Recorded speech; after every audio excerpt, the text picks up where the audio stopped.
What is the deal with inerrancy? I'm Pete Enns, biblical scholar, author, podcaster, blah, blah, blah. So let's talk about inerrancy. As you probably know, I am not an inerrantist myself, but some people who read what I write or watch my videos are, and I'm personally fine with whatever you believe about biblical inerrancy. So believe in inerrancy if that is what you think is best, but I do want to point out something very, very crucial, and this is very important to me. Inerrancy, and I mean the way it's used by many today to say, like, the Bible is free from all errors, including historical errors or moral errors or scientific errors. Well, that is not the default Christian position on the Bible. Like, it's an obvious truth that's always been believed by all Christians everywhere. That's simply not true. Inerrancy, the way I've just defined it, is a theory. Or, if you will, it is a hypothesis about what the Bible is and how it works.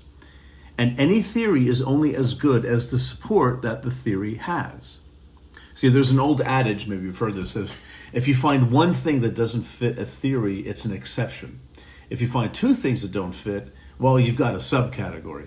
If you find three things that don't fit, you need a new theory.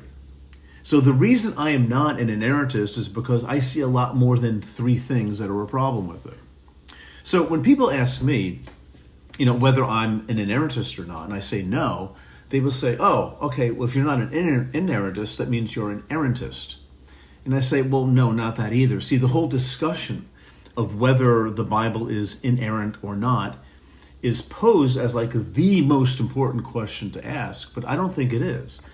In fact, I think it's one big distraction. There are so many more than three things in the Bible that don't fit the theory of inerrancy that it strikes me as a failed theory, and one that survives only because it is imposed onto the Bible as some sort of dogmatic philosophical necessity. And that's why there is an entire apologetics machinery set up to defend it. But if a theory needs to be defended constantly, it's not a good theory. And that's why I don't believe it. That doesn't make me anti-Bible. It just makes me anti one theory of the Bible. And that's all.